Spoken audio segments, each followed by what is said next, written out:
Today on Weekly Wire, learn how Cottage Grove is protecting its trees. Check out a major reconstruction in Woodbury Park. Plus find out where there are new shopping opportunities in town. Hello, I'm Ange Weisguth. And I'm Elena Myers. Cottage Grove has officially been visited by emerald ash borer. With trees now shedding their leaves, some ash trees may show signs of infestation. Some signs include woodpecker damage, weaving worm patterns, and bark splitting. In order to keep the infestation away, the city has been offering a voluntary ash removal program. The infested trees are removed and the city replaces the ash trees with one of 16 species of tree. Residents can sign up for the voluntary ash removal on the city website under the forestry page. Cottage Grove is calling for princesses. On November 18th, the 7th annual Princess for a Day social will take place at the VFW Red Barn. The event for girls ages 4 to 11 will consist of a sash making project, games and prizes, a hair and nail salon, and the princesses will be able to show off their looks during the Royal Fashion Show. Pre-registration is required for this event and the deadline is November 10th and costs $25. The winter parking ban has begun in South Washington County. There will be no parking on any street between the hours of 2 and 6 a.m. Any vehicle parked on the street during the time may result in registered owner being issued a citation. The vehicle may also be towed at the owner's expense. The ban ends on April 1st. Well, Maxx and HomeGoods open their doors at 8:30 a.m. on October 28th in Cottage Grove. Let's take a look. So excited to be here today to announce and be part of the grand opening of Maxx HomeGoods here in Cottage Grove. As an off-price retailer, Maxx and HomeGoods primarily focuses on apparel and home products at a very exceptional value. Maxx and HomeGoods will employ about 120 employees, and obviously we truly appreciate the investment both in people and the cash investment that you're putting into our community, and we hope to give back to you too. Lindsay and I really want to publicly thank all the hard work the associates did for this store. We went from an empty building to a store that has over 100,000 items in it. You'll be amazed when you come in. 2-1. Good. A lot of people excited for Maxx and HomeGoods to open in Cottage Grove. Planet Fitness also planning to open at the end of that building soon. That's right, and there are still a few openings for small businesses to come into that mall as well. Yeah, hopefully we'll hear word on what those are soon. If you're planning a trip to Disney, Park Grove Library has a free presentation for you. On Tuesday, November 6th, from 6:30 to 7:30 p.m., there will be a Smart Travel Disney with Families presentation. Topics will include best times of the year to travel, accommodations, and other resources. Newport and St. Paul Park citizens have a few weeks left to dispose of yard waste at their city-run compost. The compost season ends on November 10th for St. Paul Park and Newport. The compost sites will reopen during the second week in April. Well, Ojibway Park in Woodbury is one of the oldest parks in the city. And while a major renovation of the park begins this week, we take a look back at how the park evolved to become a focal point in the community. In the early 1970s, Woodbury was a city with about 6,000 residents and only 4 parks.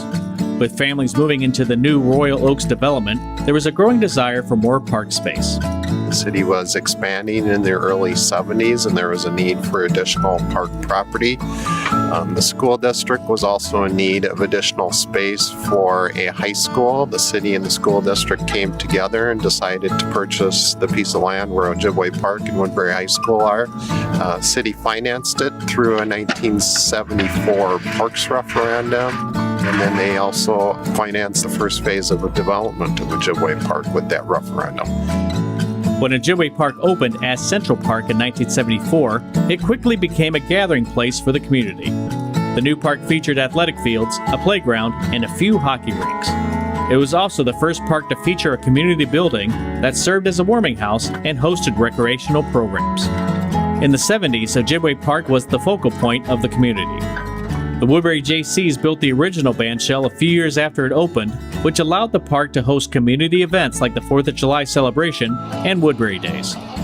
The Woodbury Lions Club replaced the band shell in the 90s, and it was just one of many changes the park has seen over the years.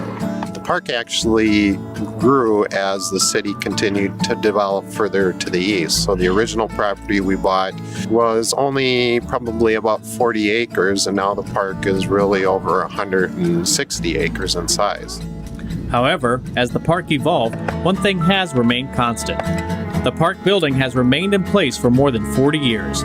Built for $90,000 in 1974, this park amenity has served the city well.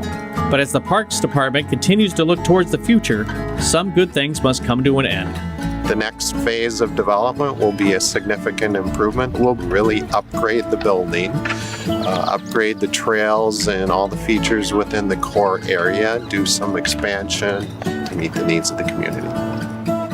Ojibway Park will continue to meet the needs of the community when improvements are completed next summer. These updates will ensure that this central park will remain a destination for park lovers in the community. Well, you know that Ojibway Park building's been out there since I was a kid, so it's going to be exciting to see that all remodeled. Absolutely, and there have so many events out there, it's going to be exciting to see how it's remodeled. Always a busy park. Absolutely. Yeah. Up North Plastics of Cottage Grove is set to double the size of its facility. The current facility is 450,000 square feet and has over 250 employees. This expansion is estimated to create an additional 200 jobs over the course of 3 years. The expansion will include manufacturing and warehouse facilities, silos, and cooling towers. With the election just days away, there is still an opportunity to hear directly from the candidates running for local office. Candidate profiles for City Council, County, and State are running through November 6th. You can view the videos on the web at swctc.org or on SWCTC Channel 18. Now here's a quick look at some upcoming events happening around South Washington County you might want to check out.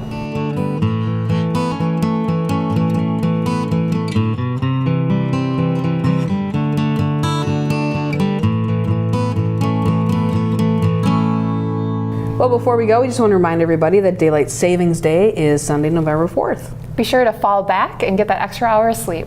That's right. Enjoy. We'll see you next week.